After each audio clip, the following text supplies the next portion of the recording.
And we begin tonight with breaking news from Uvalde, Texas. Thank you for joining us tonight. I'm Marnie Hughes. For the very first time since the horrific school shooting that killed 19 children and 2 teachers, the school police chief, Pete Arredondo, is sharing his side of the story through his attorney tonight. This all comes as the Uvalde School Board is meeting right now as we speak to decide the chief's fate. The district superintendent has already recommended that Arredondo be fired. Arredondo's attorneys say his client's constitutional rights are being violated. He is the one that was the head of Texas public safety, pointed the finger at from the very beginning. Also, more criticism came when it was revealed that law enforcement did not enter the classroom where the gunman was for more than an hour that day. Tonight, Chief Arredondo is pushing back in a 17-page press release through his legal team.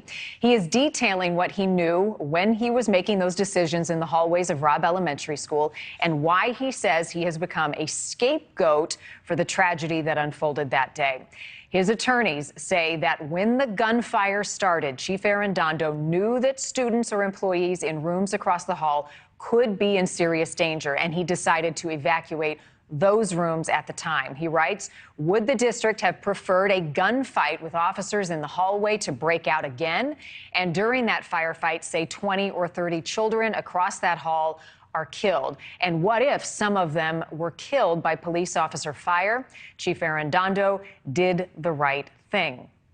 I'm going to be going through this statement with Chief Chris Van Gailey, who responded to the Sandy Hook shooting in Newtown, Connecticut. First, though, correspondent Marky Martin live in Texas tonight with more on that school board meeting that is happening right now. Marky, and first of all, is Chief Arredondo even at this meeting tonight? Yeah, Marnie, he is not. And you bring me to my top point, and that is tonight in that school board audience, parents doubly outraged and upset that Chief Arredondo did not show up this evening. As you mentioned, his attorney releasing that 17-page statement citing reasons as to why his client would not be there, citing death threats that the chief has received, the possibility that violence could, break out at tonight's meeting, overall saying that his client does not feel safe. And the response from parents tonight, now you know how we feel. They had more equipment, more firepower, more experience. Why in the world did they not go in? It's the question nearly everyone who's seen the surveillance video is asking. Why did more than 300 heavily armed police officers respond to Robb Elementary and then wait in the hallway for more than an hour? We had our first state trooper there at 2 minutes, 28 seconds. 91 in total were on scene. There was a Texas Ranger in that hallway on the phone with his supervisors for 15 or 20 minutes. Tonight, the fate and future of Uvalde's District Police Chief Pete Arredondo lying in the hands of the school board. In a damning July investigative report on the tragedy, Arredondo was criticized for failing to take charge of the scene, not breaching that classroom sooner, and wasting time looking for a key to a likely unlocked classroom door. For 90 days, parents have asked for accountability. Texas Senator Roland Gutierrez says firing Arredondo would be the right thing to do, but there is widespread blame. It's bigger than that. We have to look at the Department of Public Safety. We have to look at the federal police. We have to look at the sheriff's office and the police department. Accountability doesn't just stop with a local cafeteria school cop. And Marnie, we are working to get you fresh sound from tonight, but I will tell you, parent after parent, even a child went up to that lectern tonight to address that school board, asking for accountability. I will also mention, too, at one point, after the school board heard from a few parents, they sent it into closed session. So taking it behind the curtain, it was no longer public. One father got up to that lectern saying, do not take this into closed session. We deserve to hear. Our babies are dead. Our teachers are dead. Our parents are dead. The least you can do is show us the respect and do this in public, which they did not. Now, at this time, we still do not have a final word of Chief Arredondo's fate. And lastly, Marnie, I also wanted to mention one little girl who had friends killed that day on May 24th inside Robb Elementary went up bravely to that podium and said, I have a message for Pete Arredondo and all of the police there. Turn in your badge. You did not deserve to wear it. A lot of pain, emotion, and really fear and frustration in that room tonight. All right, Marky, we'll be checking back in with you again just to update you on the situation. Breaking news, Chief Arredondo has released through his attorneys a 17-page statement, essentially a press release giving his side of the story that day and the events that unfolded, and really a look into his decision-making, which has come under fire as the officials in Uvalde tonight consider his future and his fate. I want to welcome in Chief Chris Van Gailey with the Plainville Police Department. He was formerly with the Newtown, Connecticut force and responded to the attack at Sandy Hook in 2012.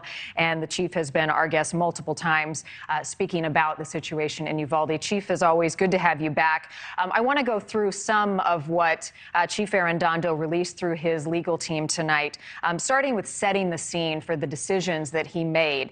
He said, quote, "It is important to note that Chief Arredondo, along with several other officers in the hallway, were completely unaware of any occupants in the room with the shooter until entry was made. The shooter was engaged and the officers stopped him." This brings into question, Chief, the 911 calls that we now know were coming from kids inside the room with the shooter. What do you make of this particular statement and the chief putting this forth tonight? Well, thanks for having me, Maria. I mean, I got about halfway through that 17-page document before I had to stop reading it because I was so upset. You know, the fact that these aren't even his words, it is an attorney speaking on his behalf, making excuses for his client. It's sickening. And as far as, you know, his excuses go, when he was in the hallway, the reason that he didn't know, I mean, you would assume if it's a day of school and you haven't seen any other children exit, that room's going to have children in it. You know what the easiest way to do is to check? Is you actually go into the room and try to open the door. And obviously he did not.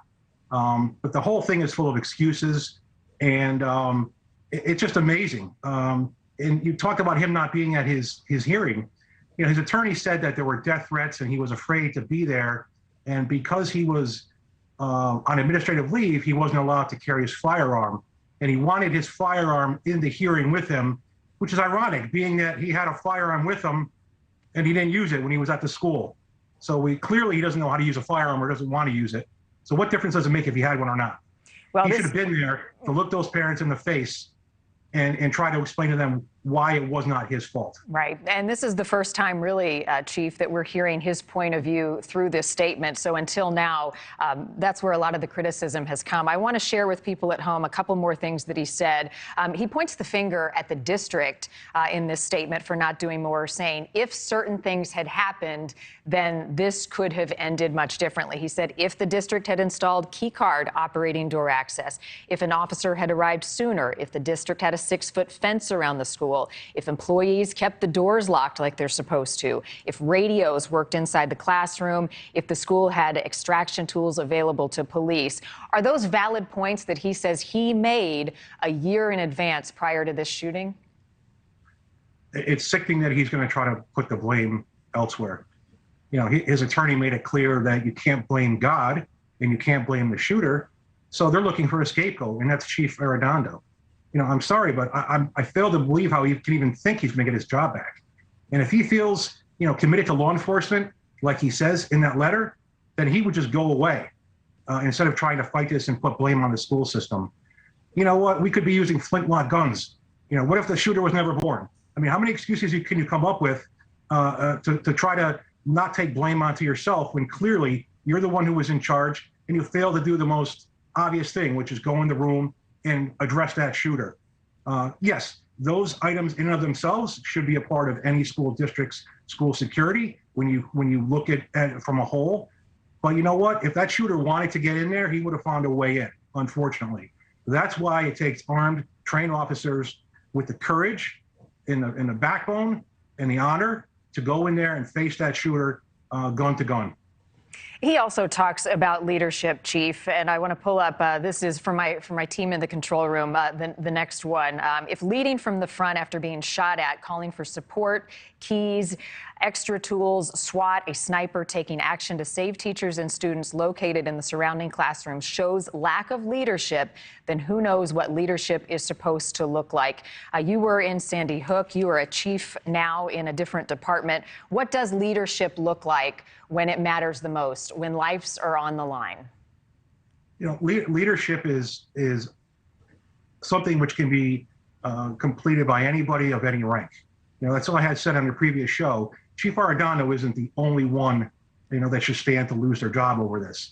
Any officers that sat there and watched him and didn't do their job that they knew they should do because, you know, somebody of a higher rank was telling them to slow down or stop, you know, they should have been leaders. They should have stepped up, you know, but the things he did, so what? He didn't do the most obvious thing. You know, when he was getting gunfire thrown at his way, he ran. You're supposed to go to the gunfire.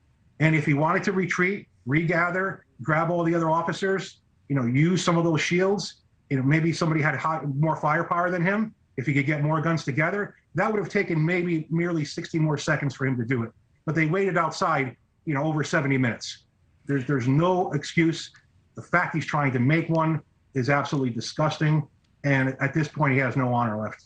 Finally, Chief, another point that he made that struck me, he focuses specifically on active shooter training, saying that he did follow protocol that day. So I want you to add some clarity to this statement. He said, while the talking heads ask slanted questions to get a controversial soundbite, let me be clear, all the chief's actions, again, this is from the attorney representing the chief, are consistent with active shooter training. In active shooter situations where ongoing deadly force is reasonably likely to be employed by a suspect and delay in taking law enforcement action could result in injury or death, immediate action by officers at the scene is necessary when those actions are deemed reasonable. So I guess the question here is, he's saying at that time the actions were not deemed reasonable based on the facts that he had of the threat.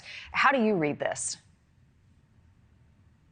You know, if the excuse he's making is I had no idea there were children in there, and so therefore, you know, it's somebody we could just leave in there forever and we'll just walk away and he'll eventually fall asleep and we'll go in there and, you know, cuff him up when he's asleep. I mean, it's a school. There's children in every single room there. The fact you didn't check the door, you didn't look through the window, you know, tells me you were afraid of the fire. The firing was going. And active shooter protocol is you will take that shooter down, you know, and you will stop that threat. And if that threat is continuing by active gunfire, you have to approach that, you have to engage it, and you have to overcome. And he didn't do that. So he did not follow shooter protocol. You know, at the end of the day, all of this finger pointing does not bring back the lives that were lost on that day and the tragedy that unfolded. And this is the first time the chief is trying to tell his side of the story, whether it frustrates or angers those involved, particularly the parents. And clearly I can hear your frustration tonight. How do the people of Uvalde who are sending their kids back to school in a couple of weeks rebuild trust with a department that they think failed them? Well, I mean, it certainly doesn't help to have this type of response from an attorney of all people.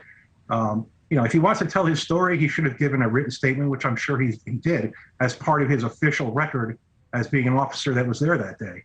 If he wants to go on and on about, you know, who's to blame and whose fault, and you know what, write a book after you retire. Nobody's going to pick it up and read it.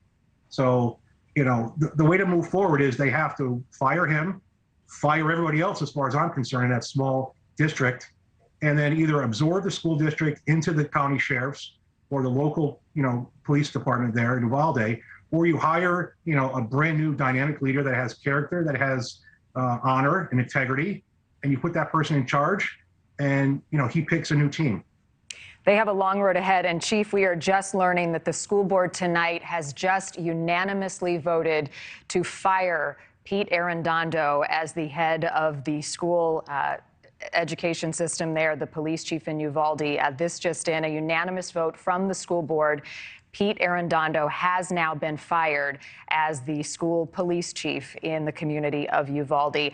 Chief Vangeli, we appreciate you as always coming on. Thank you so much for your time. Thank you, Marnie. Have a good night. You too. And we will continue to follow this situation out of Uvalde. A lot of frustration from the parents in that room who lost children, those who lost parents that day, and teachers. This is certainly not the end of it, and school starts in that community in just a couple of weeks. It's sad, the decision that so many have on their hands, whether they send their kids back into those classrooms after this trust has been fractured for so many. We'll have continued updates here on NewsNation Prime and also on our website, newsnationnow.com. including that 17-page document from the attorneys representing Chief Arredondo. Thank you for watching. Go to newsnationnow.com to find NewsNation on your television provider. And don't forget to click the red subscribe button below to get more of NewsNation's fact-driven, unbiased coverage.